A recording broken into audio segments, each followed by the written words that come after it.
Hi everyone, welcome back to GuyjinGaymes. We're running through Rime of the Frostmaiden. Our heroes recently made it to the town of Bryn Shander, the largest of the 10 towns in Icewind Dale. They've made it through the gates and safely into the town heart itself. After a long walk to the middle of the city, they encountered a couple of beggars, had an interesting conversation, and are now set to head to Calvin's Comfort to finish their fourth delivery. Give me just a second. If the heroes want to catch up with where we left off, you are near the blue X in the center of the map. You've had a conversation with the old woman, a young boy, and another beggar before deciding to head north. Thank you, Firestorm. If I recall, the young boy ran away, right? He Yes. did.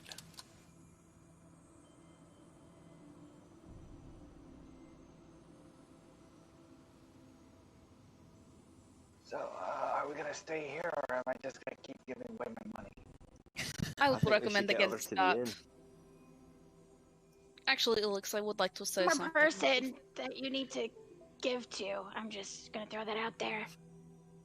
Elix, if we are in a town where a small amount of money or a large amount of money draws such stares and attention, it would be pertinent to keep that money to yourself, because it could attract unwanted attention. So I would play those coins close to the vest from now on. Or at least just give it to one of us. At least you know us. Well, I That tried is to like a hold out the conversation one we've person had before. that. Yeah, I did that, and everyone got mad at each other. You tried giving it to me, and then you took it. Technically, Ari took it. I offered to hold it, and he gave it to me, and then Tristan got his pants all up in a twist because he thought that I had ulterior motives. Imagine. I think it's clear that the boy is very naive when it comes to money. Maybe you shouldn't take advantage of that. I haven't yet. I just told him to play his money closer to the vest. If I wanted to take advantage of him, I would have by now.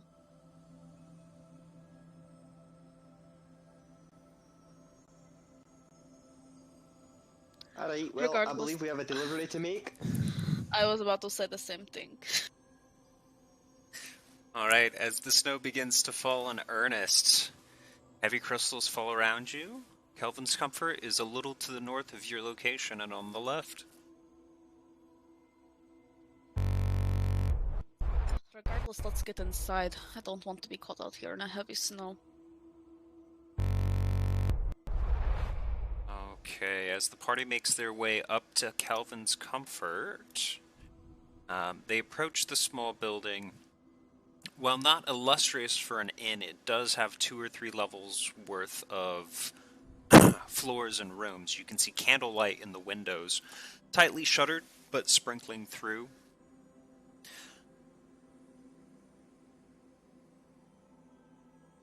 Through the window, you catch a fiery bearded dwarf slinging drinks and apparently jokes as the patrons enjoy themselves and laugh with mirth. You stand in the doorway.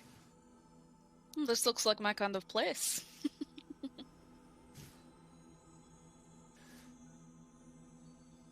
Would anyone else fancy a drink? I could go for a pint, eh? I'm super thirsty. I guess we're about to find out what Bailey's like drunk then. Who leads the way into Kelvin's Comfort? Ari probably does. She is. I was gonna say, we're super following eager, Ari. super eager for some booze. Okay. As you enter the combination tavern and inn, Ari opens the door, folding her wings slightly and stepping inside. The rest of you file in short order. There are pegs around the door with damp cloaks and rusted weapons leaned up against the walls. There are a few moments while the patrons continue to conversate and enjoy their afternoon, but as more recognize the party walking in, there's a pall, a silence that goes over everyone but Ogden, who kind of grumbles and looks at the tiefling. Well, don't stop yes. drinking on my account. Who wants a round?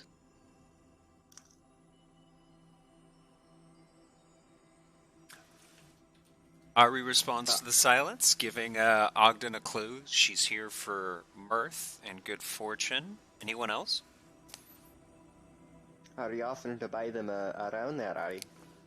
If I can afford it, why not? Ogden grumbles again, but okay. Beer's cheap, and if you've got money to spend, I won't argue. The rest of you, just keep it down. We'll do our best, lad. Oh, he was eyeing the other patrons, to make that clear. Is there anyone in the inn who seems interesting or potentially like... I think you mentioned we were looking for a lizard folk to ask about where to deliver the package? There are two humanoids off in the corner. One of them is cowled and wrapped in a heavy white fur. You believe he's human. He's visible from the nose down, seems to be shuddering in freshly from the cold. Across from him is a large reptilian creature. It has a prehensile tail and greenish-yellow hued scales.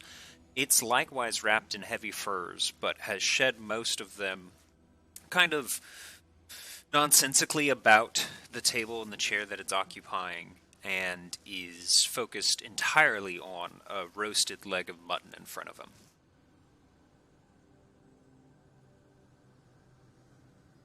Excellent priorities. Bailey's gonna go up to him and go, "Are you planning on finishing that?" He snarls and snaps at you. What's your AC? Wrong choice. Of course Bailey is the one to start a bar fight. Naturally, who else would? Well, you. I don't start fights, okay? Not physical ones. That's the point of having high charisma. My is AC to is avoid physical 14. conflict. 14. He's going to get close to your face, but miss by just a few inches. He looks at you with one of his eyes. His head cocks up and to the left, and that eye kind of darts about your person. Without any further consideration, he dives snout first back into the mutton. Bailey, stick close, please. Bailey, it's nice to meet you. And then she's gonna go walk over to Ari. And Ari just kind of pats her on the head a couple times. Ogden lets out an oi, oi, oi. No, you don't mess with that one. You don't mess with either one of those. But, you said you were here to deliver something? Who are you looking for? One ragamel. Alright. Tristan, make an insight check as his eyebrows furrow. Really? And what business do you have with him? We're simply here to make a 13. delivery. Nothing more. You said a 13? Yeah. Excellent.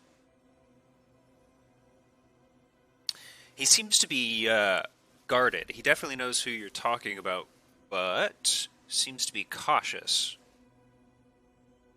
I don't know. He likes his privacy, and he lives a simple life out here. I don't know why anyone would want to find him.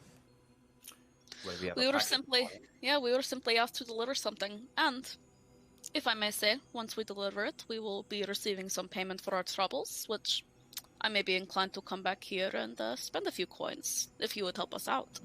Alright. Persuasion check. Tristan, you're engaged in the conversation, so you can assist her if you'd like, granting advantage, or you can roll independently. What do you want to do, Taylor? I'll let Ari take the lead. So would that be me rolling with advantage then? Yeah.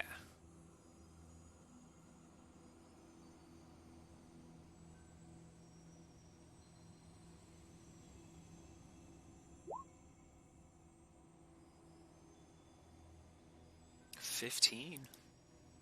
Says, alright, I see your point. And the bunch of you wouldn't just be out here for the fun of it. He's down in the wine cellar, and I will, take you to him. Just don't cause any problems. He's been through enough. Why is he in the wine cellar? Like I said, he likes his privacy. Ah, so it's by his own choice then. Oh, yeah. I didn't put him there. I couldn't even if I tried. Takes 6 Alrighty. more dwarves like me. I'm excited to meet the man. All right. Ogden signals for one of the barmaids to come over and take over his position. She boisterously starts reeling into the jokes, and he pulls a key from his pocket, heading down to a short set of stairs and a locked door. As the party proceeds through the door and down the stairs, Hold on. there... Yeah. Hold on. Before we go and meet this guy, I want to put my hand up at whoever is about to go down the stairs. Listen, when we get down there, I want you to let me do the talking, okay? I want to know more about this man. Do Why you do know I get the anything about feeling you're him, talking to or- me specifically? I'm talking to all of you. Can I say You know hi? what? You can say hi, Bailey. Do you know anything about the man already, or you're just curious? I know about his associates.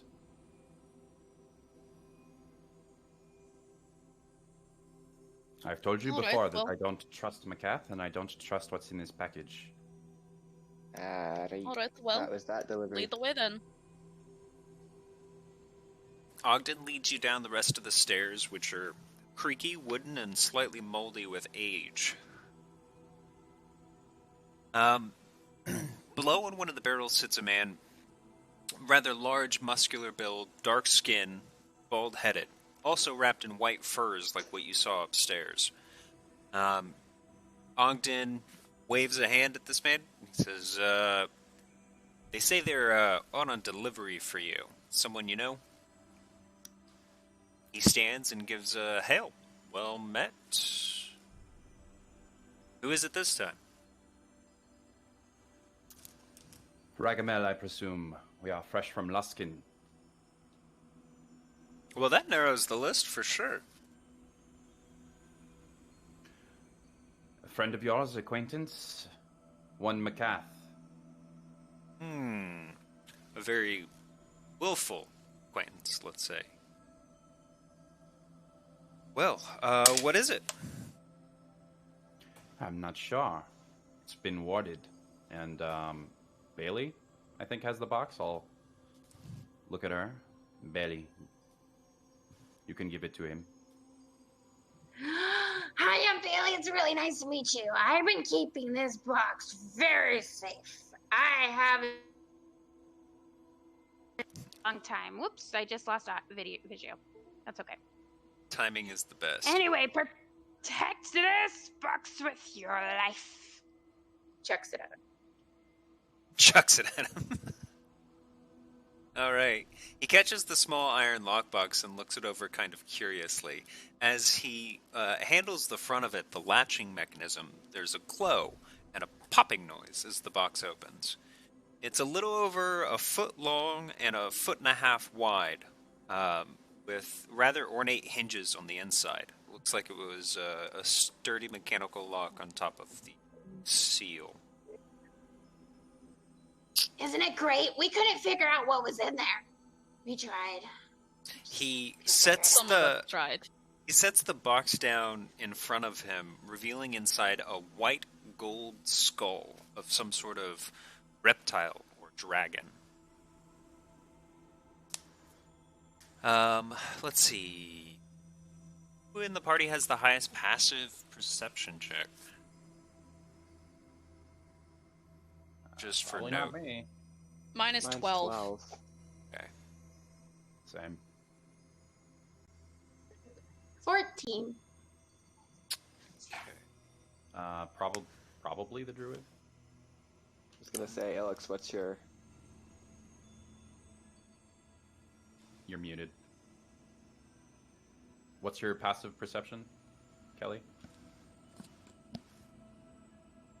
13. 13. Okay. So Like Bailey, I can then. hear you guys.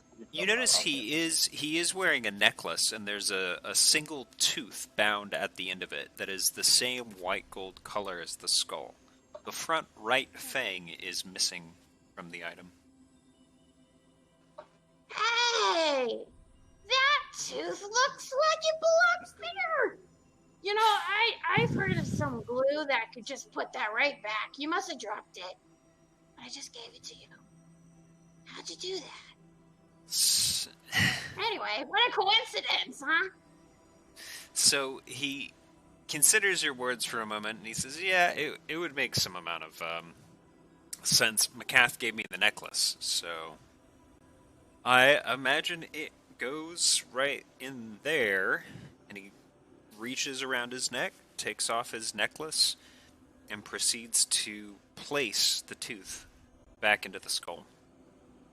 Okay. So go ahead. This is a fossil, correct? It looks like a skull or a fossilized dragon skull. Specifically, the material is strange. It's metallic. I mean, this must be a small dragon, right? You would put good money on it. You can roll, I think, Arcana for dragons. I mean, okay. I'm just saying, like, the fact that we were even transporting this box, it could not have been a full-size dragon, right? Like, correct. Absolutely. All of that would have been huge, right? Well, it could be the skull of one of the smaller varieties. They vary quite a bit between, let's say, white to red. Okay. It's an 8 on the Arcana.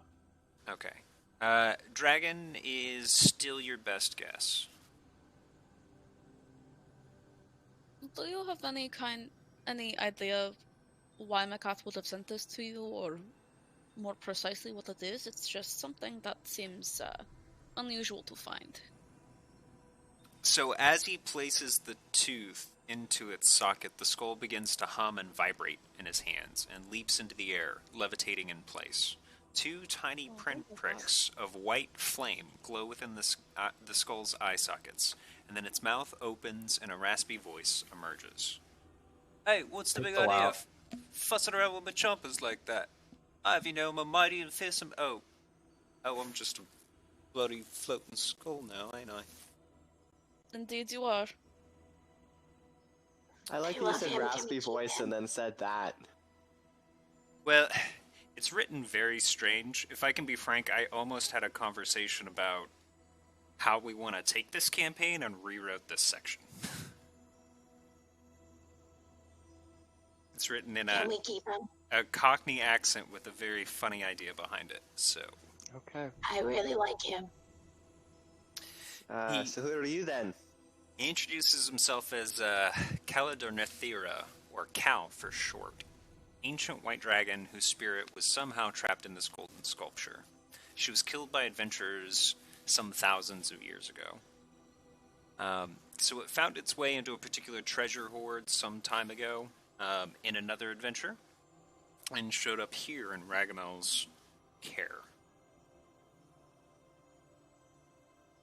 Excuse me, sorry. Ragamel laughs out loud, kind of just bursting into a ruckus chortle at the emergence of this feisty, indolent little dragon spirit. I have no use for anything like this. Well, Bailey, it looks like you might get to keep your dragon spirit there. Hold on, I thought McCath said you are a student of Draconic, that you are a scholar. How could you... They're going to throw away your opportunity to speak to a dragon? I'm afraid she may have taken some liberties. I'm more of a scholar in killing dragon worshippers. So why'd she send this to you then? Probably because I still had the tooth. Why did she send you the tooth in the first place? Oh, she sent me off with the tooth. We're the ones who cleared out the treasure lair and killed all the dragon cultists. Ah. And why was this? This would have been near the lost mines of Fandelver. Worked out a water deep. It was a good time. I say that sarcastically. So you've taken down a dragon then? That's no easy feat. Kind of. A couple of zombie dragons. They didn't quite get what they were looking for out of their time there. And this was one of them. No, I'm assuming, went back and found this among the other relics and artifacts.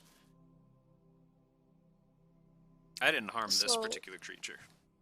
So you say you have no need for something like this. It's it's quite antithetical to the way I live my life. Understandable. So So can I keep him? she's got a bad temper, but who doesn't this far north? So what? I'm sorry. So it's just a floating skull. A floating sentient skull that talks. Well, and don't get me wrong, McCath still wants to see her return safely, and she can be a real terror when someone comes between her and her dragons, but yeah. I'm sure maybe at the very least she knows something you don't. I want to keep her on my shoulder at all times like a parrot. Like a pirate. Might we ask your name there, Lass? I think it was Cal, was the Yeah. the shortened version. Yo, Cal for sure. Cal for short. Yes, And what- I'm gonna pull the Full name again? I'm just going to stick with Cal. That might get a wee bit confusing, but alright.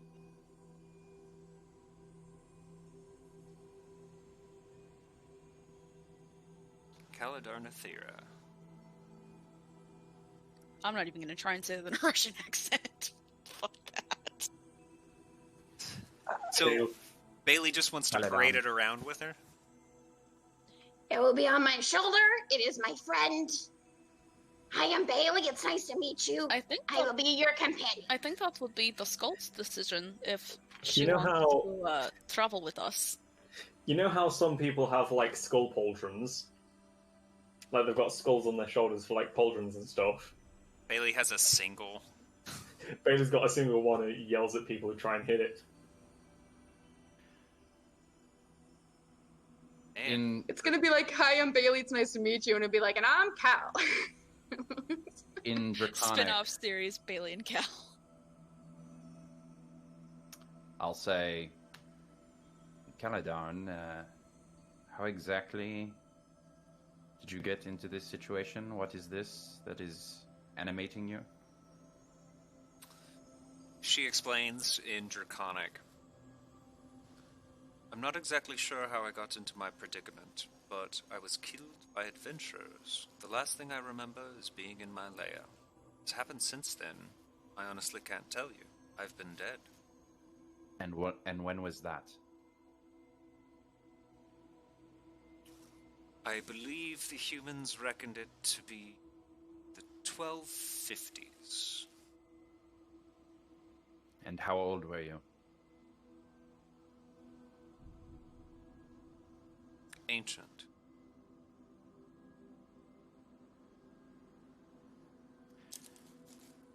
Well, there's much I would love to discuss with you then.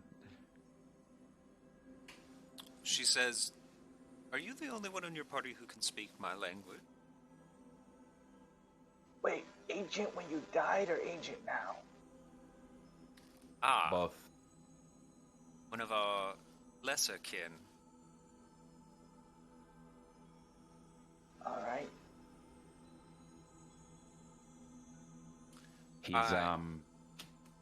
He's not really used to, well, I don't think he knows much about, dragons. But he has the language inherently. Well, I am not particularly harsh outside of my needs. I have no care whatsoever for him or what he has to say. Regardless, this is a far more comfortable mode of conversation for me than your meaty human tongue, so if we could, I'd rather stick with you. I hear this and I say to the rest of the party, Guys, I think she's racist. Wait, what? I don't understand the word racist, of this she's just gibberish better that's than being you. going on, so... Wait, what makes you say that? She, in Draconic, utters a word for gold dragons, which is also used as slang for precocious, self-righteous, or heuristic. Don't Would take I it know what- personally, Elix.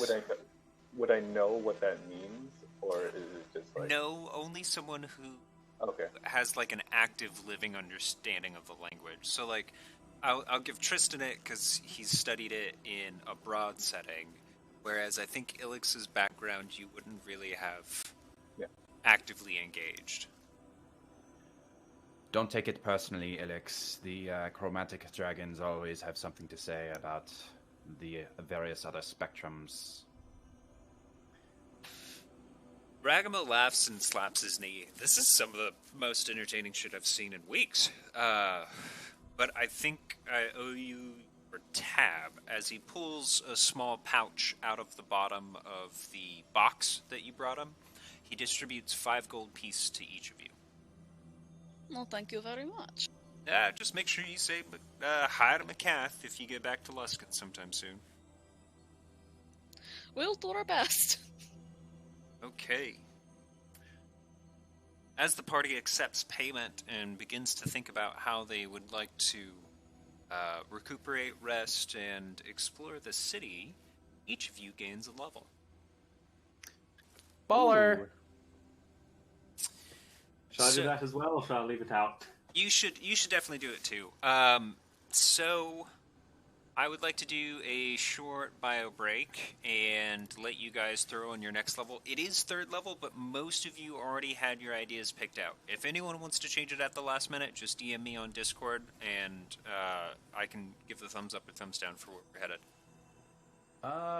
Real quick, what's the process again with Beyond D&D Beyond? Yeah, absolutely. You have to go back and then you hit edit. Is that what you do? And then so you can go into the hammer and anvil symbol. So it is the editor page. You'll go over to class, which I think is tab 3, and there will be a drop-down menu with level options for each of your classes. So pick which class you'd like to level up. Go from 2 to 3. And it should automatically spit out what you need to choose, update your hit points, proficiencies, and the rest of it.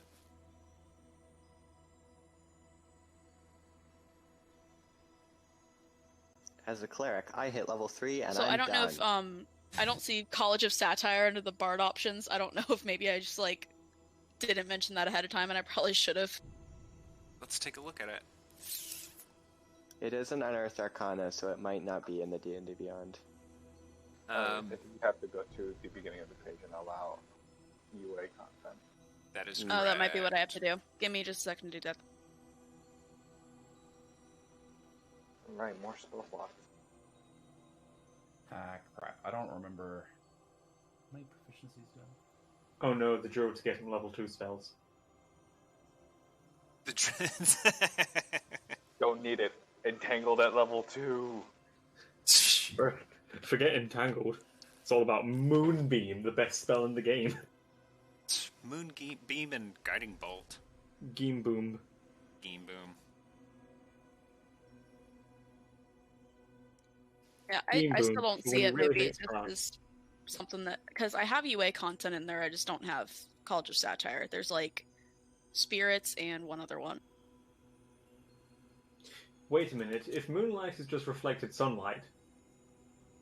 Do you have playtest content turned on?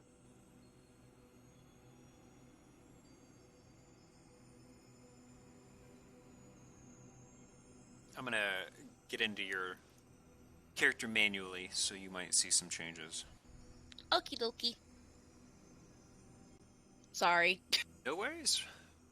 So Cygnus is trying to level up to 3. She'd like to take the College of Sarcasm, and we're just sorting some of that out on D&D Beyond. Satire, not sarcasm, but they're basically the Close same enough. thing. It's good enough. So College of Satire is not on my list either, which means it must be from a source book that is not in our library. That might be it. So, Portal Gray, thank you for the follow. do we have to manually change our HP? Because I'm pretty sure I had to do that at level 2. Like, right now it still says 15. Well, it says hit dice 3d8, so but my health didn't increase.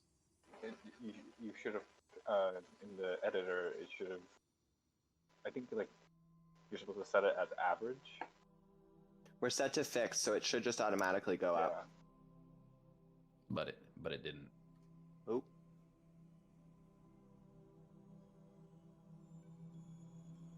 I'm just gonna click manage HP and just make it. So on a D8, we're looking at 5 is average, correct? Yeah, if you hit manage hit points, it'll also give you potential values. So just take the total average HP or the total fixed value HP. And then add 1 for Constitution, correct? Correct. Should I prepare passive on choice? Well, you'll have to make that decision tonight either way. Yeah. Guess who just got 2 extra spell slots and spiritual weapon?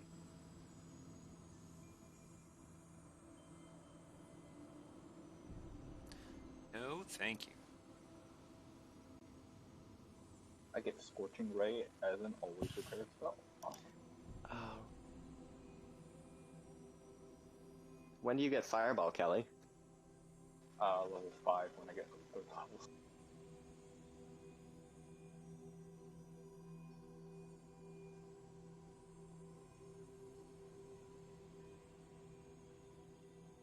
I'm looking into the other colleges to make kind of like a snap decision, just because I think it'll be better for everyone. So,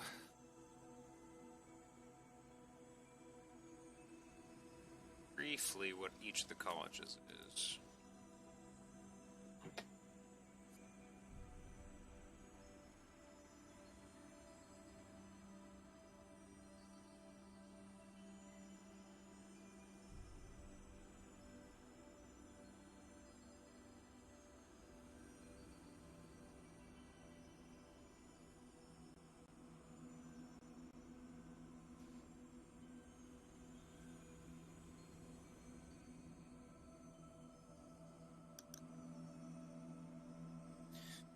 So for Ari's Feel and Direction, we have the College of Glamour, Whispers, and Spirits.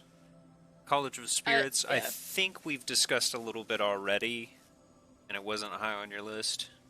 I looked at Glamour, and I just don't. Since it's usually based off of like Fae interactions, I don't think that's really her thing. So I was actually reading Whispers right when you said that, and I'm like, that might work. So I think I'll go with Whispers. I think that would fit. The Fae, more like the gay, because they are fabulous. Fabulous. Ah. But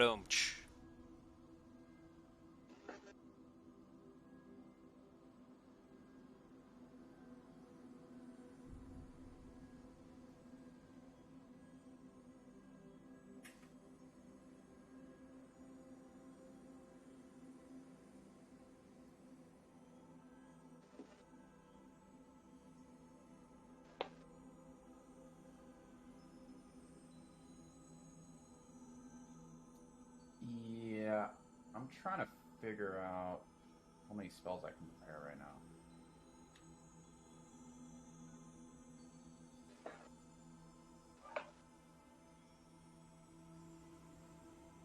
I forgot I cast Goodberry last game, so I technically only have 3 level 1 slots left.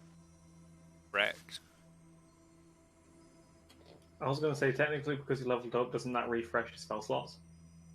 Only a long rest does that. You do get the new ones immediately, though.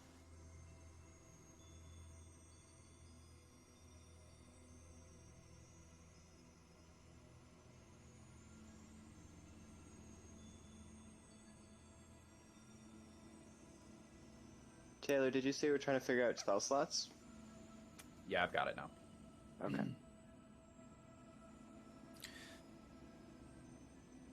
Very I'm nice. actually I'm all good.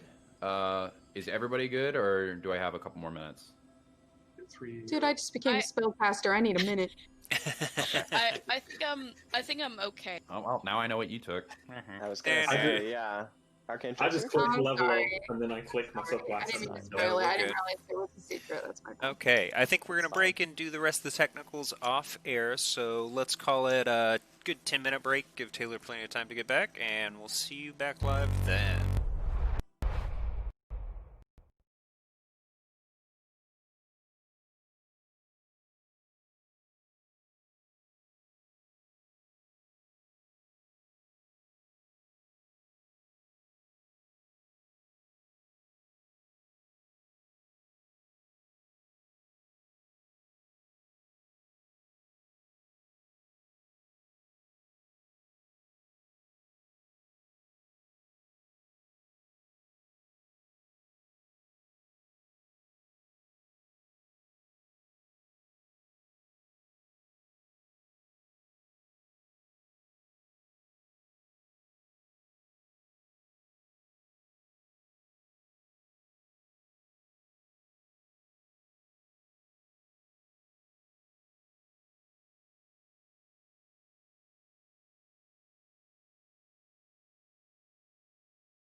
Welcome back, everybody. The party has finished their 4th delivery at Calvin's Comfort here in Bryn Shander.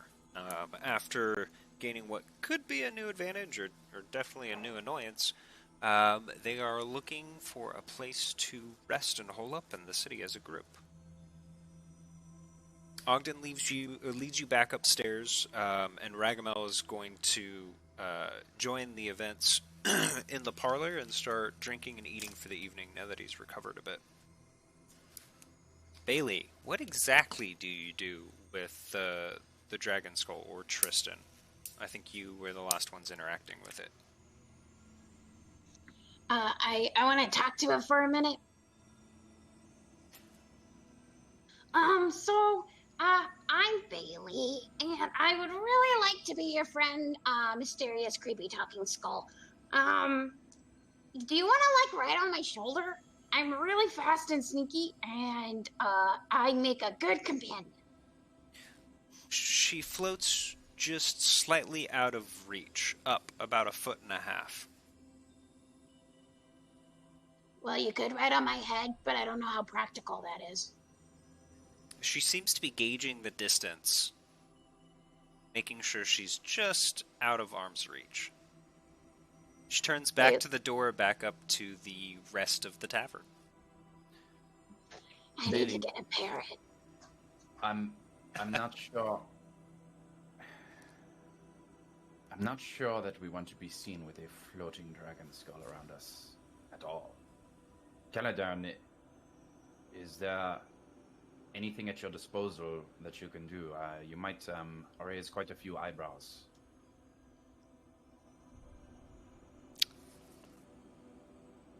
Let me Guy pondering. let me borrow a few heavy cloaks, eh? She says in common. I mean, if you wanted, I could keep my wings tucked close to my back and you could just hide under one of them. Hey, look, give me a few cloaks. It will be warm down there, too. Who said that? I appreciate it, but I'm split in the middle here. If you can't see, I'm not going undignified. Well, there's no risk to dignity at all if no one can see you, right? Exactly. So, cloaks. Anybody? Or am I just going to float out there naked? Ragamel, do you have something you could spare, perhaps? I've got a cloak on me. I'm not using it if you want it. Yeah. The Goliath is easily able to give up some of his cold weather gear, and as he does, the dragon head slips into the shoulders and hood. Just enough. Awkward as hell. Too much, let's say, attention, and it would be obvious. But she's attempting, at least, to do the 2 toddlers standing on each other's shoulders trick while they wear a trench coat. I was going to say, this is approaching 3 kobolds in a trench coat levels of ridiculousness. Yes. I adore this so much. I suppose it will have to do for now. It's Looking at the monstrosity we've created, I want to look around the bar and see if there's any other cloaks that look oddly formed or like there's something under there that shouldn't be under there. Yeah, Ogden opens the door and he'll let you back up into the common area. I think I have an idea for something, but well, it'll be ready when it's ready. Well, that's specific. I think the word you're looking for is ominous. Or cryptic. Well, I was being sarcastic, so... Someone's picked up a dictionary there, Bailey. I don't know how to spell it, but I can definitely say it. Some can be said for a lot of things that come out of your mouth, huh? Well, I was hoping the skull thing could teach me how, but those scribble things, I don't get them. Well, you didn't ask her if she could teach you how to write or spell. You just asked her to write on your shoulder. Bailey, you don't know how to write? Or read. Or read. Perhaps that is something that we can... That's something we can address at a later time. It'd just be really cool if I could do that with a skull on my shoulder. But I think a drink will do too, right? Right? You said you'd buy me a drink. Cal seems to be kind of giving up on the idea, and she sheepishly just kind of sheds the cloaks, realizing it's a bit absurd. Well, okay. My offer is still open. Just for now, I think you can do this. Caladern, trust me, I'll have something for you soon.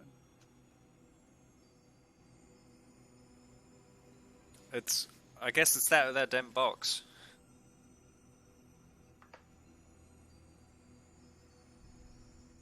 Wait.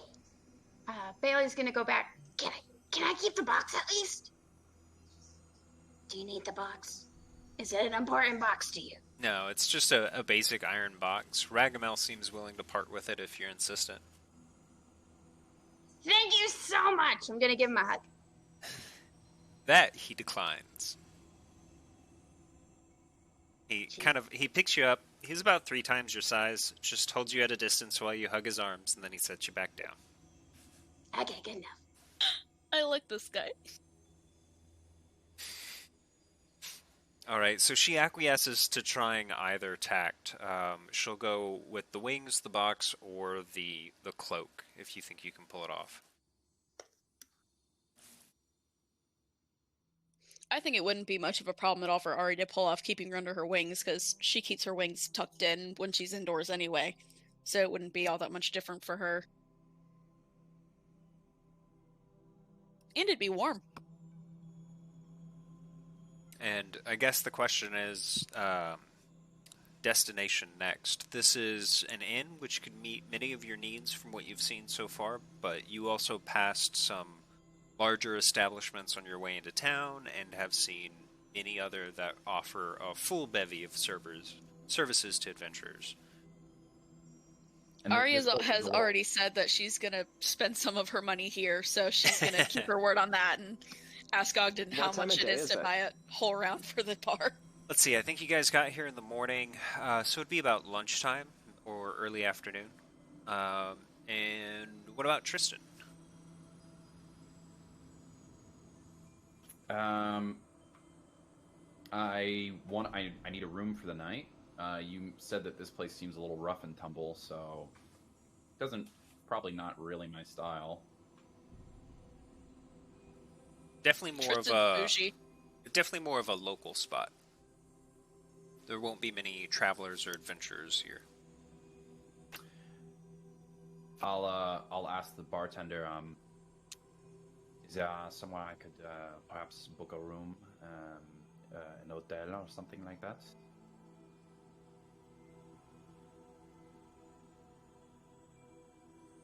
Well, a couple places here in Bryn Shander, and then there's the North Look up towards Kelvin's Cairn. It also caters quite a bit. You mean outside the city? Yeah. No, it'll be the cheapest room you can find. No, something here. The cost is not an issue. Fancy. I just need somewhere a little more quiet than your clientele. I have some work to do tonight. So, may I ask if there's a fighting pit in town? I might be able to find us some lodging. Oh, that's a good question. not here in Bryn. You might find a place like that further out in the Tin Towns, though. Here Even to the some east. kind of backroom brawl, maybe some sort of entertainment sake out in the street, something like that. Catherine, we're on the same page with this. These are good questions. I don't understand. You're looking for a fight, Kath? Well, if you can put on a good show, I often find that people are willing to, potentially lodge up for a night for free. A little bit of service for service, if you know what I mean. And I find if you know the fighter, you can make a decent profit off of the fight. Yeah, my money's on you, Kath. Ah, thanks, lass. Catherine, roll an insight Ruffle check. her hair. Can I guide myself, or would that be too conspicuous? That would be too conspicuous. Can Ari help Right, him that's since fine. she's also interested in this? Doesn't need it. Not needed, natural 20. Yeah, natural 20. Never so, mind. for things like spells, they have to be used as preparation, right? So you're not going to be casting while you're trying to climb. Same with assistants. So Ari's out of position, getting some drinks and settling in, all that good stuff. Okay, so with a 24, you're mentioned specifically that, the people around here, must have some form of somewhat brutal entertainment, and his face gets a little dour. Particularly, he says, "No, we've got more than enough here already. It's just life in the north. We don't go looking for more." Makes sense. Don't worry, Kath. I don't think any of us are pressed over the cost of a room anyways. It's got a wee bit of fun in it, though. When you're reading his reactions, it's not disgust or judgment. It's more sadness and fear that you see. Okay, he does point you to the North Look, though, which is a building just on the edge of town here, which borders the trail that heads up to Kelvin's Cairn, a popular destination and where most of the mining activity within Icewind Dale takes place. I'm sorry, I think I was too zoomed in. Can you ping it again? Yeah. Okay. So it's close. Also, now that it's been pointed out on your map, ta-da! Huh, nice touch. Yay. Well, Now I want to know how I many hidden say, mirrors there are on looking the map. around conspicuously to the room, I'm going to leave now. Alright, Have bye. No drinks for you then. Alright, so Tristan works his way ahead in order to be able to book rooms for the party, I guess. Does anyone go with him to the North Look, or are they going to be joining Ari here at Kelvin's Comfort for a round of drinks? I mean, if no one's gonna go with him, I'll go with him. Oh, friendship. It also just doesn't seem like this is going to be Elix's scene. So that might be smart. You're welcome, As friend Alex. as Ari and the others settle in, Ogden pulls you in closer and he says, I've got a little bit of an opportunity and a little bit of a request. So that guy who almost bit your friend is actually pretty good with a sword. He's been hanging around here eating me out of hide and home, and he's looking for something to do. He's starting to get antsy. He likes gold, he likes being in capable company, you seem to fit the bill. He's good muscle, I promise. Does he have a name? Yeah, Zarius. Can you spell that for me? No. George, can you spell that for me? Why, yes, I can. Zarius. Alright, Well, that good does, to know, that, and I'll that does sound like something wink that at we him. may be in the market for. He goes, Could I go- all right, but just you should let me make the introductions, or Ragamel if you can convince him. Well, I was hoping to introduce myself by offering him a drink, but if you insist, I suppose that might be the better Oh, no, option. don't do that. Don't do that. Don't give him food. Don't give him drink.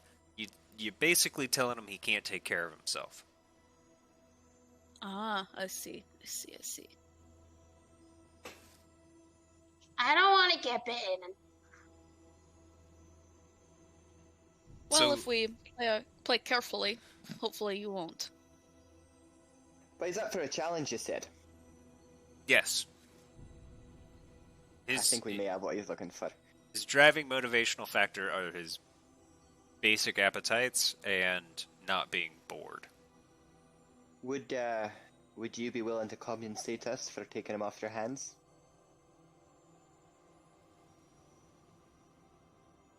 Not really taking him off my hands. I mean, he pays, but I don't think he's going to be doing much good around here. And as you saw, he can get difficult with the other patrons. Would definitely be an improvement on the ambiance. If we were to get him out and about in the world again, would you say? Yes. Well, and with all due respect to the intimidating tall Goliath, I didn't see many battle axes, hammers, or swords amongst the rest of you. Some of us have other ways of dealing with conflict. Oh yeah, don't get me wrong. Just nothing quite replaces a strong frontline fighter. Well, would you do us the honors of introducing us then? Yes, it'd be my pleasure. All right. Glinda, back up here, please. Barmaid comes back in, swoops in, starts serving drinks. He leads you over and does the brief introductions. He approaches Arius and stops at a distance of about 3 or 5 feet, does a wave, and then proceeds to approach inside his personal space, let's say. Zarius regards each of you with another uneven look of his eye. Sort of like splitting the eyes between two of them, one of them focusing on Kath, one of them focusing on Ari, both of them focusing on Bailey, just all like swapping about like gecko eyes. Ari just holds up her hand, kind of like Ogden did, just kind of imitating what he was doing, but she doesn't step any closer. So these warm-blooded, fleshy bits approach you, George, and as they do, they seem to at least have some semblance of an understanding this time of what they're not supposed to do. Ogden introduces them and sells them as kind of an opportunity. He knows that you've been wallowing, uses the word tentatively, here for a while, basically just looking for something to do. There is food here, but not opportunity to make coin for food. Are they paying? If you help us sufficiently, we could. They came here on a contract already. I know they can get work.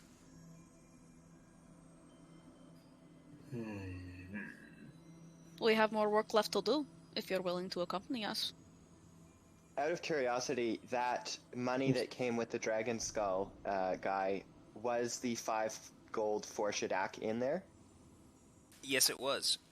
I'm going to take that and immediately flip it down on the table to him then. Payment I forward. will take that. You estimate very precisely that this is worth 5 to 7 days of your time without extreme effort, based on your going rates. This is enough for about 5 days. As long as there is nothing deadly, this should be good. I'm just going to look in between them. The big one looks strong. You, and I'm going to point to Ari, you look like a jerky. And this one smells bad, and I'm going to point at Bailey. All astute observations, my friend. Well, as the good bartender said, we're on contract now. We're willing to split that contract with you. We got an opening in the party. One of our own, unfortunately, passed away on the trail. And we're looking to fill that spot with somebody strong of arm like yourself. Did you scavenge for rations? Of course. I will take his fingers. Ah, I see what you're saying. Not them kinds of rations, no. Yes, we do remember where we buried him, we though. Won't have trouble feeding you along the way. It'll be an easy diet to fulfill. Alright, so as Ari and Catherine settle in with Bailey with this new member, Tristan and Ilix make their way down the street. It's a short jaunt of about a block. As you approach the Northlook, there's a group of rather burly and muscle-bound Northlander warriors talking in hushed tones outside. They seem to be gathered up, applying their cold weather gear, putting their crampons away, putting on their snowshoes instead. And as they retool, You're walking past them, and one of them growled. That drow with the funny hat. You didn't see him take anything, did you? They say that to us? They're talking amongst themselves, but you happen to be passing at that line.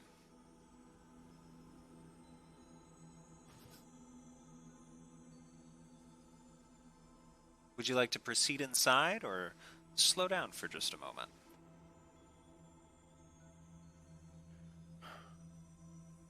Hail, men. I see we're ready for an expedition. Might I ask where you're headed? Yeah? He gives you a wary glance up and down. You're from the south, ain't you? Yeah, we're some local hunters. We help clear out some of the wolves and, nastier bits that come up around the iron mines ran by Clan Battlehammer themselves. You work for them? In a manner of speaking. They pay us some bounties. On wolves. Wolves, yetis, whatever's causing problems. We hop about. We're not always here. And if someone else causes a problem, who takes that bounty? That's normally an issue for the speakers. Leaders of each town. I'm sorry, can you say again who runs that iron mine? Clan Battlehammer.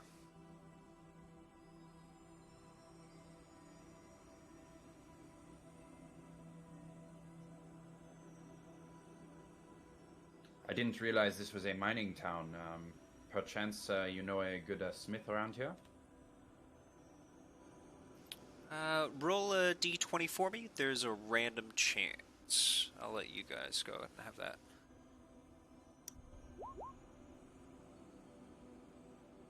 That's a 6. 6.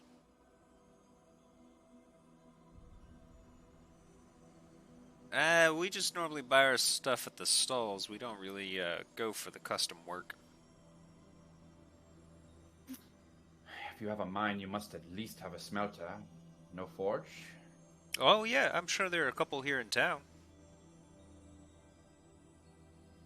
We don't really go much further in. Could you point me towards one? Not in this city.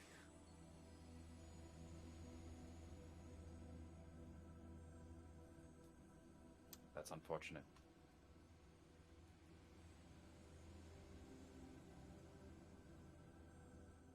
Well, we were just looking for some lodging. Yeah, Recommend this place? this place is pretty good. It's a little pricier than some of your other options, but they got everything you could want, and you meet the most interesting people.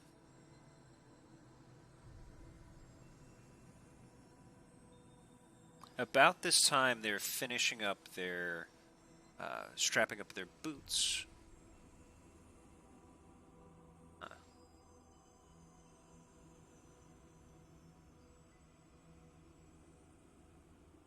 He turns and grunts and goes back to some of the other men. They briefly continue their conversation.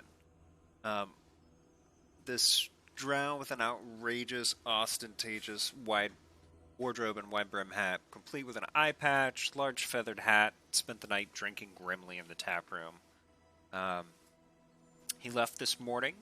They saw him head up to Kelvin's cairn. And a couple of the people inside are still talking about him.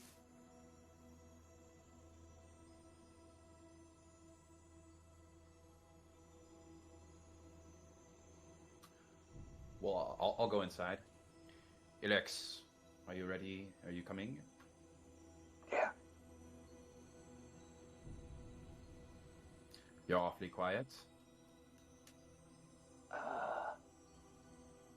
Sorry about that. Is it the city?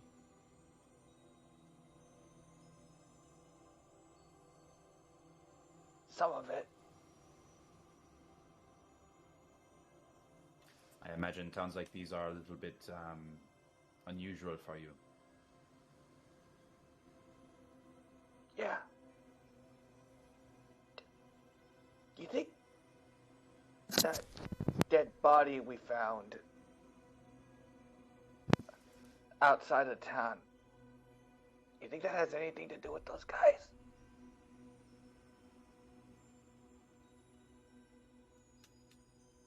I hadn't considered it. But you're right, we should tell them. I didn't mean. Okay, well, he's already going up. Something wrong? I mean, I trust your judgment. They're hunters. The man was mauled. It would be their concern to check. Perhaps there's more of the pack. Yeah.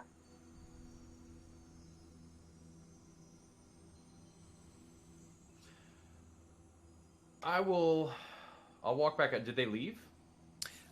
They are putting their packs on their backs right now. They're still out front, though. You said you're hunters. I don't know if there's a bounty, but we were actually waylaid on our way to Bryn Shander. Out to the south? Yes.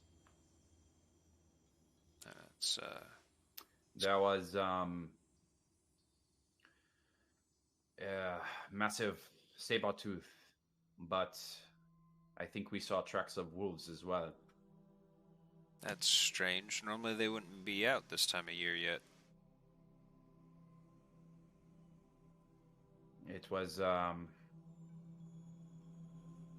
well, if you go after them, you must be careful. They slew one of ours. Just how far outside of town down the Tin Trail were you? A little more than a day's journey, I think. Good to know. Yeah, we got business up north still by Kelvin's, but thanks for giving us the heads up. Of course.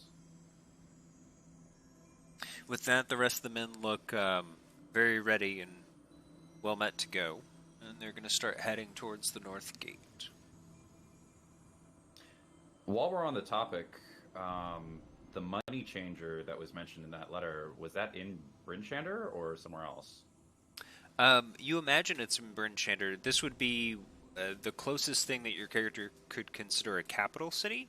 You did pass a large town hall in the middle of city that might be able to give you more information. It's their biggest town and they don't have a forge? The distinct impression you got from the hunting party is that they don't live here in Bryn Shander. They may not even be from the city itself.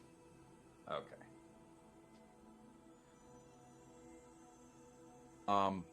So there was the town hall, and I'm sorry, did I just blank? What did the letter say about the money changer? I'm sorry. It was 100. It was basically 100 gold worth of change for the money changer in Bryn Shander. Now that you're looking at the letter, yeah, it is for probably in the town hall. Okay, yeah. I got it. Well, Elix, let's get some rooms. Yeah, okay. It'll be nice to have a roof over our heads, yeah? Yeah, sure.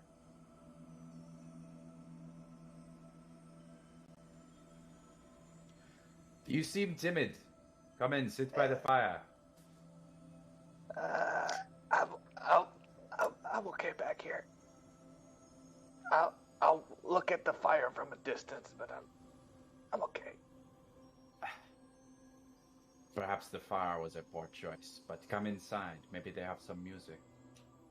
Yeah. You know, if you're journeying from home, eventually you'll have to get used to places like this. These establishments, you know, a lot of important business goes on around here, you know? Sure. Okay. Just trust me. And I'll head inside. I follow him. So this inn and tavern is very different from Kelvin's Comfort, which has a homely vibe, something kind of nestled into the snow. The Northlook, on the other hand, is rowdy and boisterous, with bright lights ensconced along the walls, red banners kind of framing the entirety of the pub area. Quite a few plates of food going in and out of a busy, bustling kitchen in the back. The proprietor seems to be telling stories from behind the bar, with two barmaids actually serving guests on either side. As you enter on your right, there is a large knucklehead trout that's been mounted to the wall. Its placard reads "Old Bitey," and as you enter, it thrashes slightly and pretends to bite at Ilix.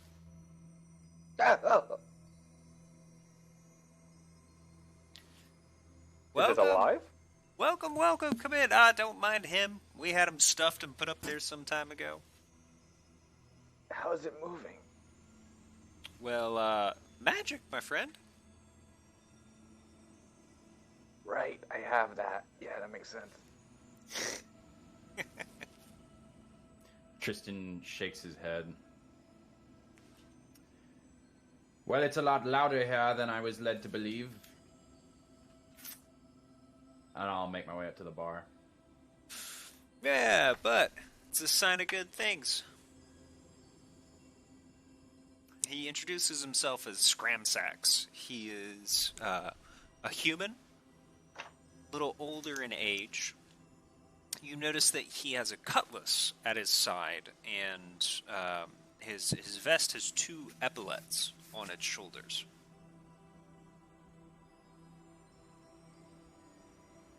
Epithets?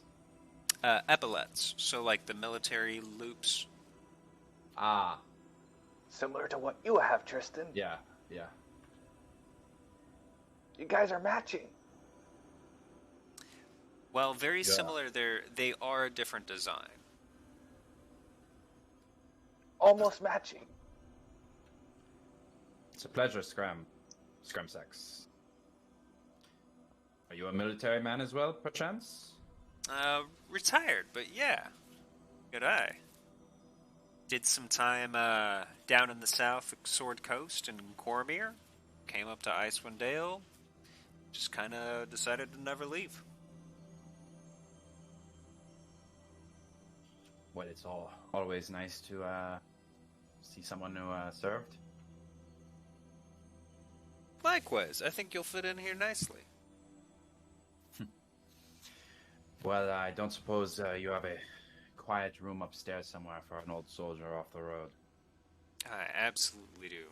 Got room, drink, company, food.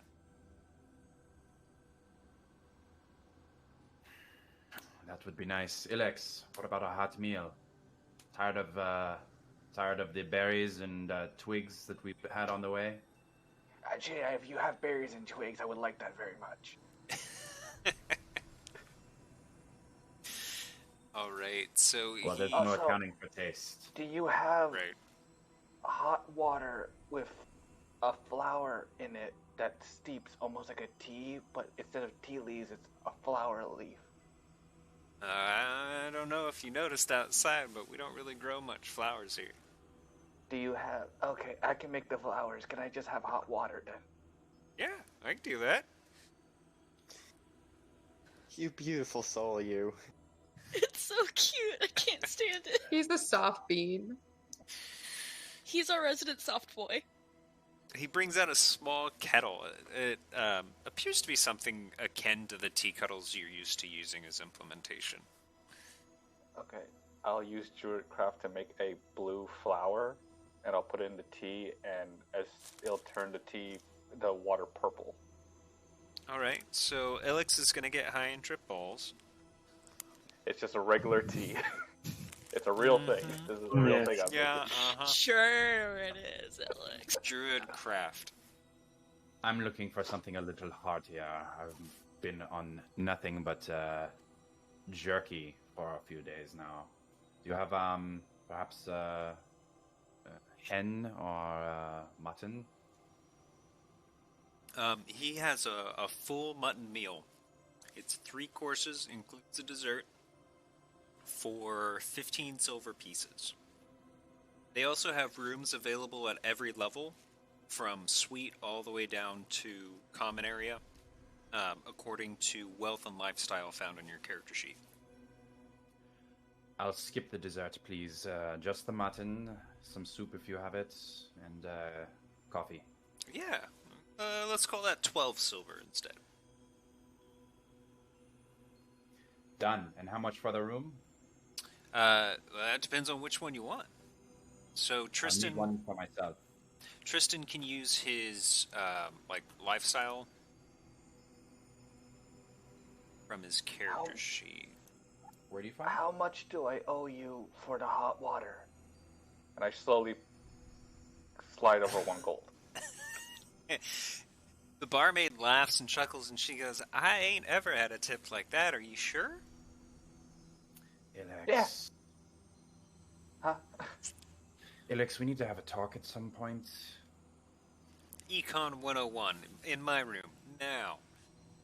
Ari's had this talk with him too, like a few times. Fast asleep.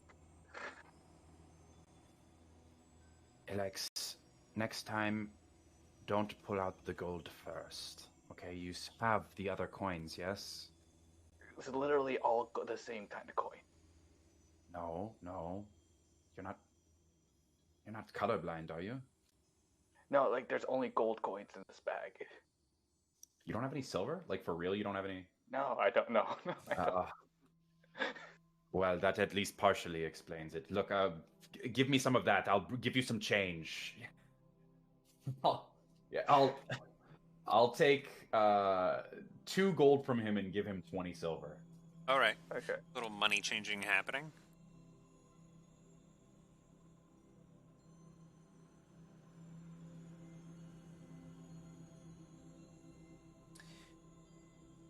Okay, so it should be under character details, technically, where your alignment, faith, and lifestyle are listed. We have, let's see, Tristan's modest upkeep at 1 gold piece. So this is more of a motel situation than a hotel. So it's a gold piece for a week, or you can break it down to like 2 silver a day. This would give you enough space to be able to maintain your equipment, keep a relatively clean and simple workspace as well as living space. Yes, I'll take it, but only for the night. I'm not sure how long we're staying. If things change, I'll let you know. We can do that. Should we get rooms for the others too? We can if you like. I'd prefer they paid for their own rooms, though. Yeah, I got it. Surprisingly pragmatic of you. No, I feel this is consistent with what I've been doing. Yeah, this is fine. Everything will be fine. Until we get robbed. I'll ask her if I can rent 3 more rooms because I don't know about Zarius yet. Gotcha.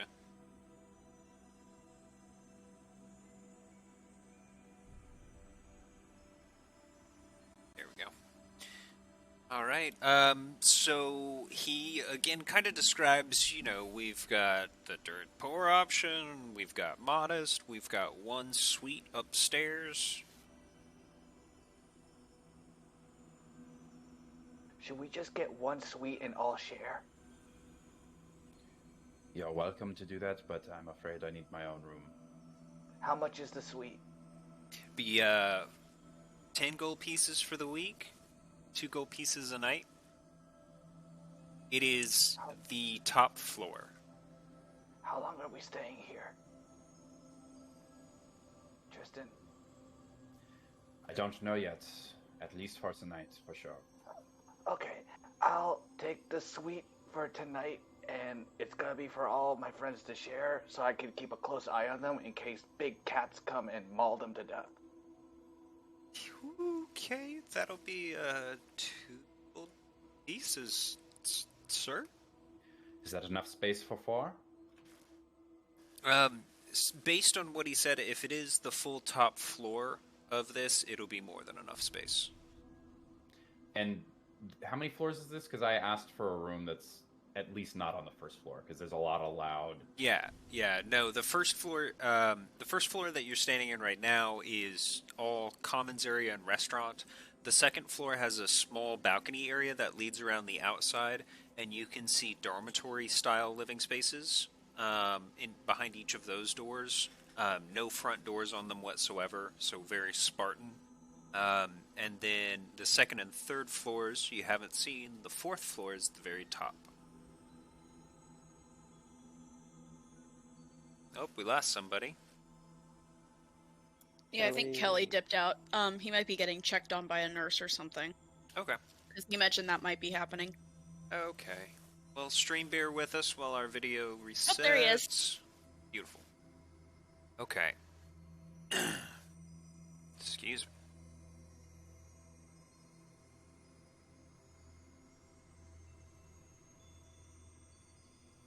Back. Welcome back. Okay, so with the rental of the suite upstairs, one of the barmaids comes back and produces a bottle of red wine and is ready to show you up to your room. I take the red wine. I'll give it to Tristan. You want this? I'll look it over. Is it any good? It's a vintage you're not familiar with, but you can smell it and try and go from there. Of course, you gotta let the French one smell the wine. It smells like rotten fruit. So here. That's what wine is. Oh, Alex. Yeah, I'll. I'm sure it's fine. I'll taste it later in my room. Without so many watching eyes. Actually, I'm having a meal anyways. Actually, I don't need to go up to my room right now. I'll ask the bartender for a glass and. Okay. I'm having my mutton. Tristan settles into a well-cooked meal. First one he's had in a while. Ilix has shown up to kind of this sprawling set of rooms on the top floor. The stairs wind around one side of the building, back and forth. And when you reach the landing, the double French doors are set right in the middle of the wall, lead into a large entry space. There is a claw-hoofed bathtub, as well as a drain system that leads outside. There are 2 sets of large master beds that flank the common area. There's even a potted plant that they keep up here for greenery. 2 full wardrobes, 2 large tables, and a fireplace on the side that includes a cooking rack and pot. Schmancy. Huh. Nicest place you've ever been in. Still the worst suite the party's ever seen.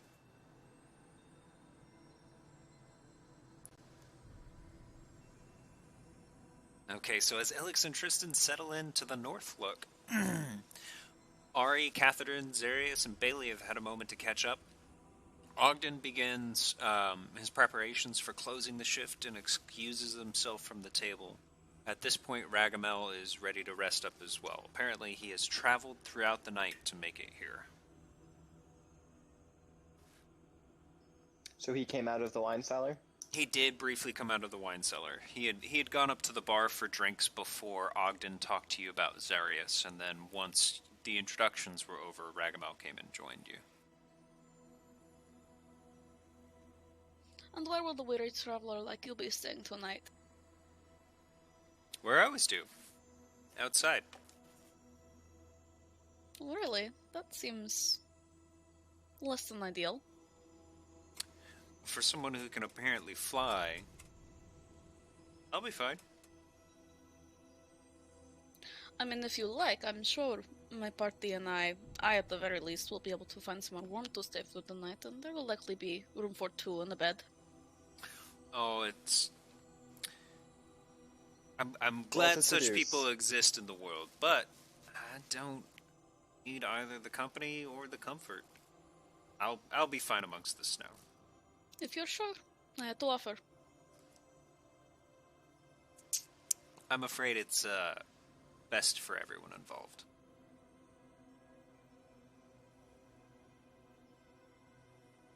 Insight check. Yeah, I'm thinking that.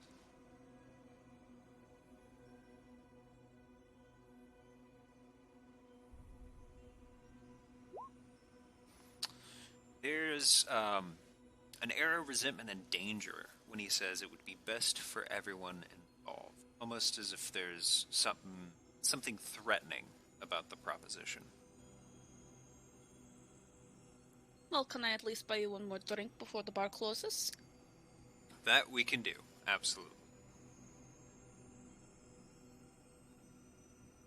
Alright, so Ari and Ragamel enjoy another round. Zarius at this point is finishing the bone marrow from the mutton that he had earlier.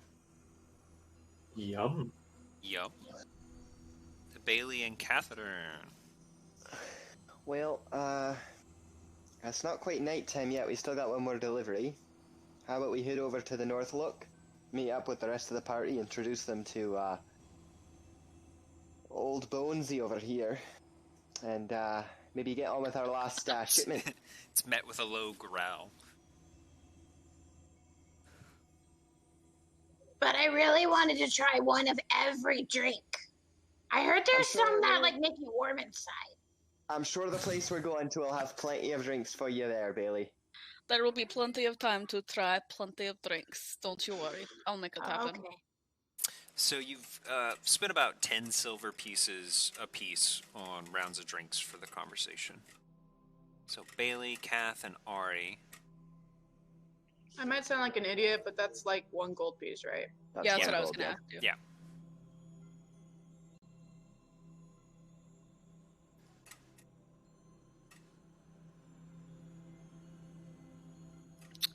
Inventory adjusted. There we go. Alright, as Ragamel prepares to leave for the day and Ogden is about to pass his shift off to the incoming matron, party is ready to head to the Northlook. Catch up with Tristan and Alex. I suppose it's about time to see what trouble those boys got themselves into. Might I check the weather while we're on our way? Yeah. Survival check while you're walking about. I'm gonna guide myself. Excellent. Catherine mutters in prayer under his breath and seems to be scanning the horizons. It looks like the snow will continue, possibly even worsen overnight.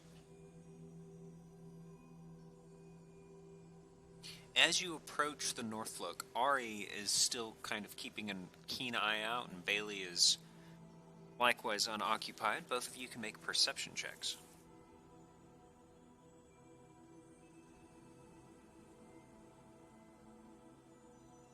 Sorry, was that me? Yeah, Bailey, Ari, and Zarius is present as well.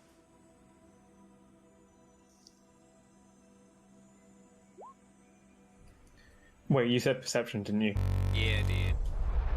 I nearly hit survival. 16. Lizard's first roll. There we go. And his last name. 3 stocky figures bundled in cold weather garb stumble through the gates and towards you. They have snowshoes slung over their backs and ice picks fastened to their belts. And 2 of them have black, thick beards. The third holds up a gloved hand and says through a thick wool scarf and a raspy voice, "Well met. I'm Hruna. These are my friends, Corax, Storm. We need help and look capable."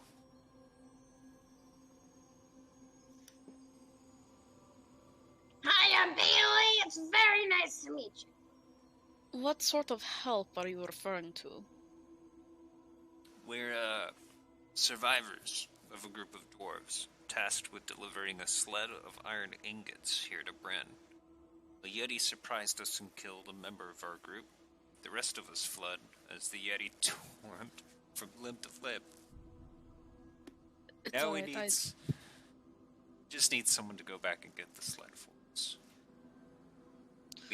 How far out was it? Let's see. Just a couple of hours outside of town. She describes them as being about 60% of the way back from Kelvin's cairn to Bryn Shander.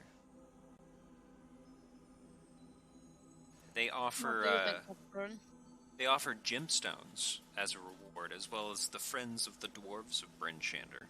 Friendship of the dwarves of Bryn Shander. What do you think, Atheldorn? I think we may be able to spare a couple hours before dark yet. I say we've got the time, yeah. We don't have a deadline on the package we're supposed to be delivering, and we may as well help these fine folk out. Bailey, are you up for a little walk in the snow? I really like rocks, so I'm excited for what they're gonna give us if we do it. And Darius, would you be willing to start your contract as of for now? Yes. It earns me more coin that way. You ever eaten a Yeti before? They are quite delicious.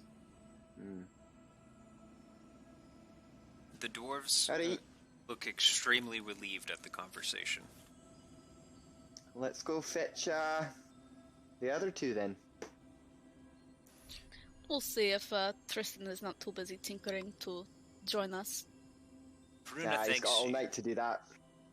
Fruna thanks you and describes a little bit more in detail the spot on the trail that they were at. There's a rock outcropping that she gives you as a landmark amongst the snow. She explains that they're going to head down to the Black Iron Blades. It's a local forge and smith here in town run by Clan Battlehammer. If you have any other questions before you head out. They suggest that you don't delay too long, though. When you left, was the Yeti still there when you left, or had it sort of wandered off? It wasn't finished with Ubok by the time we got out of there. I understand. I'm sorry to hear that.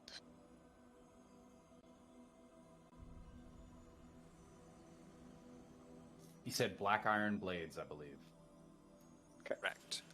It's also just straight down the way, so it is pointed out on your map. Wonderful. So we would have passed it on our way in, eh? Yeah. Okay. Alright, then I guess with that, Ari, reaches out and shakes the dwarf that she's been talking to, shakes her hand, and, turns to the other and goes, "Let's go find the others, then." She holds out her bandage-wrapped hand, and she's missing her two rightmost fingers on her hand. As she Ari shakes her hand. She shakes it very gently. Very gently. Does it look fresh? The dwarves look to be in the throes of frostbite. Much of the damage looks old, though. They huddle together and head down the street a bit. The building they eventually enter looks unremarkable, certainly not like a smith or a forge. Alright, and you are less than 100 feet away from the front door of the Northlook.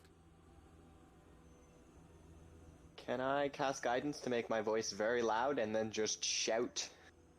Ilix! Tristan! Let's go! You can do that. You don't even want to go inside. Just want to yell at him. I'm just gonna thaumaturgy my voice very loud. Alright. I opened the window from the top floor. Guys, I got out the room! We got the job. So you don't want the room? I will be back tonight for it. Where's Tristan? I think he's eating. Ari goes inside to see if she can find him. I want the room, Elix! As you open the door, the boisterous atmosphere just hits you. It strikes very different than Kelvin's comfort. Off to the side, Tristan is enjoying a mutton as well as a bottle of wine. I have a big cloth napkin tucked into my collar. It's ruffled too. Poofed out poofed out like a cravat. It's like a cravat. Jinx! Ari walks over. Well, it looks like someone's having a good time. Oh, you should sit down. It's, the mutton is quite good. Complimentary bottle of wine. Don't have much time to sit yet. We just got another job offer that the rest of us are fairly eager to get started on. If you'd like to join us, So soon. We it's just a got simple out of the retrieval frost. mission. From How outside, you far? hear Kath's voice booming again. Tristan, let's go! Ari, you notice something feels off about your wings. I turn and look at him. You pick one of them up a little bit and look underneath. There's nothing underneath your wings. Oh no, where'd the skull go? Let's see. Kelly, are you still with us? Looks like he's having problems. Yeah, Let him he'll be reset back in a here second. real Look like. quick. He's on bad hotel Wi-Fi, so... Yeah. Zarius and Bailey notice a glimmer of white gold light make its way into the window next to Ilix.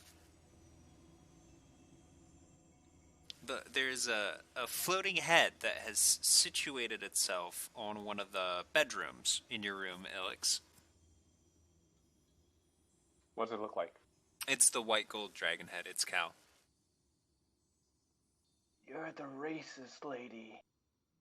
She humps and turns around, facing the other direction. Yeah.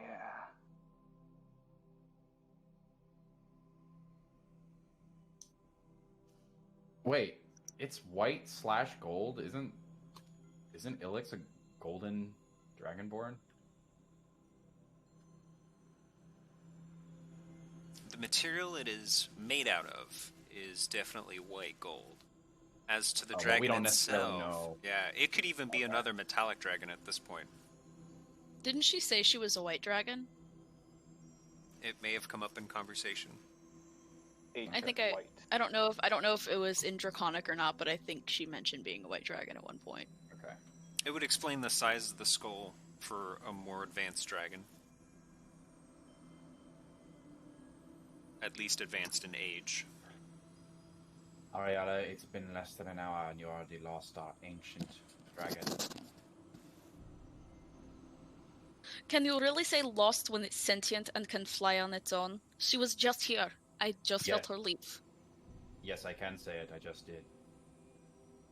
Okay, but how correct is it really? Lost is for an object that cannot lose itself. Well, it would have been a lot easier to keep track of if it had a massive cloak hanging from it, wouldn't it? Well, it also would have been a lot more conspicuous to everyone else if it had a massive cloak hanging from it, wouldn't it? Are you coming with us or Kath not? starts throwing snowballs at the window. Ow! Like Goliath is getting impatient, Tristan. That sexual tension's coming I back. angrily- That's for sure. I angrily cut one more piece of mutton and bite it, and I finish my glass of wine, and then I put the cork in the bottle, and I wave someone over and say, "Please have that sent up to my room." And I yes, get sir. up, and I snatch the cravat. Oh, someone's I hope you're grumpy. happy. You know something. A fine meal is something to be treasured. I don't really appreciate being rushed, but fine, let's go. There will be time later. The sooner we get this done, the sooner you I can go back to I your put meal. my hand up. I'm walking. I wipe the Ari snow walks off out my with face. him. Can I throw a snowball at Tristan as he walks out the door? Yeah. Roll the hit. It'll be just dexterity. So +0. Oh! I love life. Full on as I turn around, arguing with Right in the face. Ari. Full on, just blindsided. Just right in the face. A flurry of High-five Bailey. a flurry of stone ice just explodes in front of his face. Yeah! Good shot, Castleburn.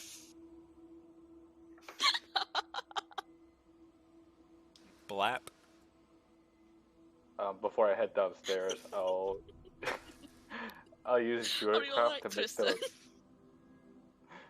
I use the Druidcraft to make the potted plant in the room like You have start such a chilly growing sense of a little humor. more. a little more grass and plants. And Don't give me such an icy look. Come on now. Hold on. Let it go. and then Oh, I I'll, can't hear Kelly. Sorry. Oh, yeah. No, Kelly was talking. Sorry. No, I'll give you. No, we can do this in a Okay, second. I'm sorry. Yeah, sorry. Hold on, let me go out and back in because that usually fixes audio problems. Sorry, Kelly. I didn't mean to talk over you. Okay. Yeah, I'll use Druidcraft to make the potted plant like just be a little bit like have more like plant life than it already has. All And right. before I leave, I go, all right, and I'll grab the key. All right, this is probably important. Then I'll head out. Does the I love skull that come Kelly with him? is currently in a hotel, and we're now making him roleplay fantasy hotel. That's great. Well, Arya's role-playing fantasy puns to piss off the Frenchman standing in front of her. I wipe some of the water off my face in a somewhat undignified manner. I'll look at Kath and say, "Well, at least someone's in high spirits." Aye, there's snow on the ground. We're about to head out. It's a grand day. Listen, how far do we have to go? I have a lot to do tonight. It's It's only a couple hours by the, Well, let's make it quick. In fact, maybe we should consider some mounts. We'll need them eventually anyways. You won't hear an argument from me. To be honest, I'd be keen to just get this done with now and maybe look for amounts later when we need to cover a bit more ground. I will say something that might interest you. The dwarves we were talking to that gave us the job mentioned they had a forge. And if we're able to do this for them, we'd be in good standing with Clan Battlehammer. Who probably have a good mine in the area, I'd say. Well, I think we should do our negotiating first. That's usually the best way. They mentioned they'd be willing to pay us in gems when the job was done. Let's have a chat before we leave.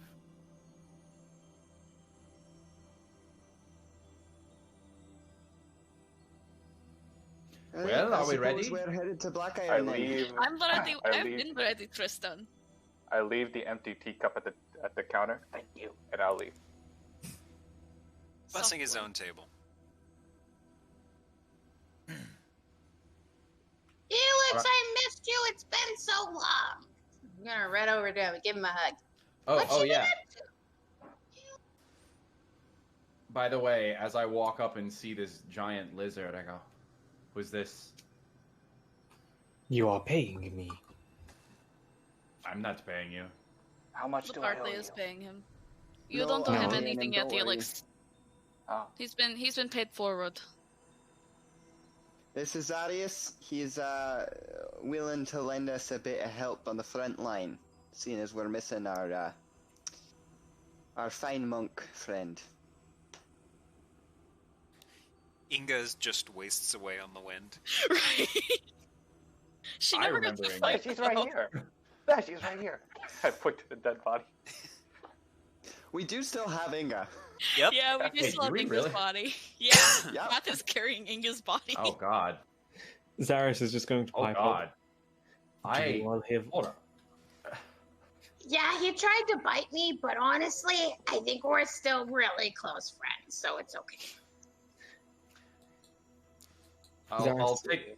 Go ahead. Zaris will pipe up. Were you guys having this discussion about Inga like in character as well, or was it just like out of character talking about Inga? No, I think. Yeah, I think. that was. I think That was. That Yeah. was. Okay, I'll skip what I was going to say then. You've got her bound with your other gear. You had quite a bit on you in a makeshift sled that you've been dragging through the snow. So Okay. she's still with you, but not taken care of per se. Okay, that definitely needs to be addressed, but I No, feel no, like that's I just on don't our want list. to right now. Yeah, that's I on. just That's don't on our want list. to It's right been on now, our but list. boy, does that need to be addressed. Yeah. I'll give Zarius an eye up and down. And as How you're doing civilized that, does he look? As you're doing that, I'm going to point to Inga's corpse. I'm going to say, "Are those extra rations?" No, they're not. It is covered by a blanket. It is. Never mind. My question's been answered. It's not just out in the I mean, open. you I know, did it's- funeral rites over it. I did Yes. the whole thing. Yes. I mean, it's a big bundle. Like, it's either going to be to him, it's either going to be weapons or food. So anyone trained in nature can roll to gain extra insight about the lizard folk and their behavior. I will roll. Felix. And Cap.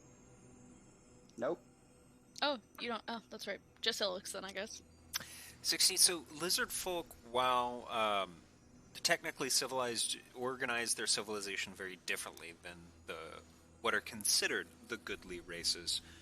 They're very cold and calculating, but fiercely loyal once those bonds are well formed. They have strange sense of propriety about their personal space, about certain social norms just kind of in general. They act by their own code of conduct that can seem very strange to outsiders. I I'll vibe with say, this. I think we can trust him. I think if he's with us long enough, we can trust him. Then I'll look Felix. at him, and I'll Felix, I'll go ahead. just go. I'll look at him and I'll say, I get it. It can be hard to figure out things outside here, but that's our friend. So please don't talk about eating her, and my eyes will glow as the bird inside me burns. so please don't do that. Another reptile within the party has made a request. I was gonna say, what's the physical difference between these two? Like, can we tell that one of them's lizard folk and the other's dragonborn, or? Yeah, there's probably pretty distinct I differences. think Felix is between- actually... Literal gecko eyes. He's just got literal gecko eyes. Felix, aren't you, like, fuzzy, not Yeah, scaly? Ilex is like a Chinese dragon Okay, type deal. gotcha. Feathered. Furry. Yeah. So Whereas Sirius is gecko. yeah, so No, you Xerius' guys- token should give you a little bit more insight as well. Yeah. Proceeds to Okay. eyeball. Yeah. Christ. Oh my god, we're twins. Bailey's gonna look in between the two of them and be like, So you guys like cousins or what? Like Are we? Are we? friends? Brothers? No. No, I don't think we are. Two No. brothers. My nature check told I me understand. I that understand that reference. Thank you so much. As introductions to Zarius have been made, we are at about 1:30, 2 o'clock in the afternoon. So are we off to the Black Iron Blades to do a bit more talking as you'd like there, Tristan? Or are we on the road to Just get for a this moment. done with? Alright. I'll make it quick. All right, Well, they went into the building just down there, so shouldn't be too hard. as you approach the Black Iron Blades, this building has been built deep, not tall. It's only about 1 or 2 stories up, but you can tell from the foundation that there's a ceiling that extends out around it that the road now covers. Entering it, you're met by another golden-bearded dwarf.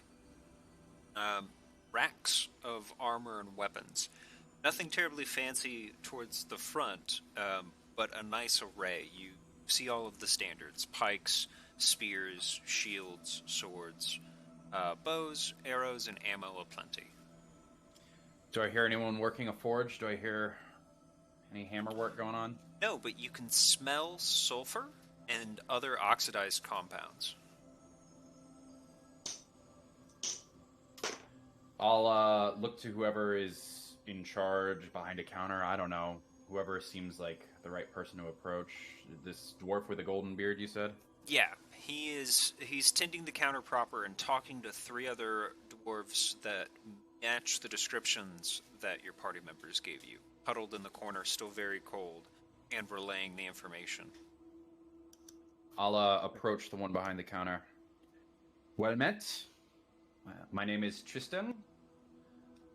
I wanted to discuss something that your compatriots here spoke to with, well, my compatriots there. Yeah, I was just getting the story from her and myself. A missing shipment, if I have it right? Quite a bit of iron, yeah. Yeti attack. Not far out of town. Well, I think we can help you with that. We can recover that. We're going to do that right now.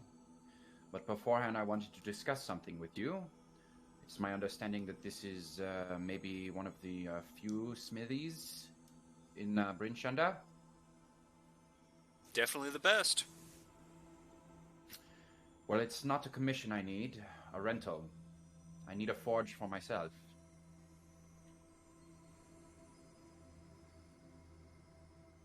If you do this, we can negotiate a permit. Normally it's not something we entertain, but I think I can make an exception. You don't have to worry, I know my way around the forge. Yeah, I think we can do that. He gives you another eye over, a little bit more attention than when you first walked into the Black Iron Blades. Notices your weapons, your armor, obviously your bearing. Feels a little bit more confident about it, and he says, yeah, I can put that on the table. Now, obviously, you're going to have quite a supply of iron. I've heard of the mine near here. But I'm going to be needing steel. Do you have the materials here? Some of it. We have everything that you need to refine it. Well, then, while we're gone recovering this, I would ask that you do whatever is necessary to gather those materials so that it's ready on our return. I will pay for those. Yeah, I'll go through inventory and see what we've got backed up. I need a lot. So do all of the 10 towns, though. Unfortunately, that mine supplies all of us. And you can sell it to me for the right price, I'm sure. Absolutely. I see you understand. We'll discuss it when I return. I'll have a list ready and waiting. Alright, he returns to his conversation with Hrun as they recount the events of Ubok's death. It's quite graphic, and they seem to all know him personally, if not be related. I'm getting flashbacks.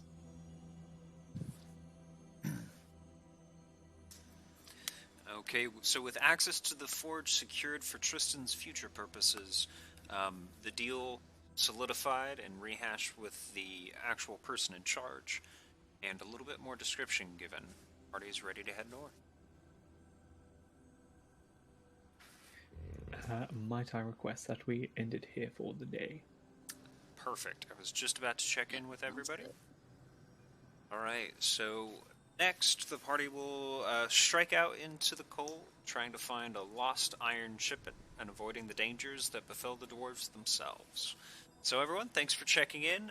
We'll stick around on Discord for a little bit if you want to come and interact. You can find a link on our Twitch. Otherwise, next session is Sunday for the Mythic Odysseys of Theros.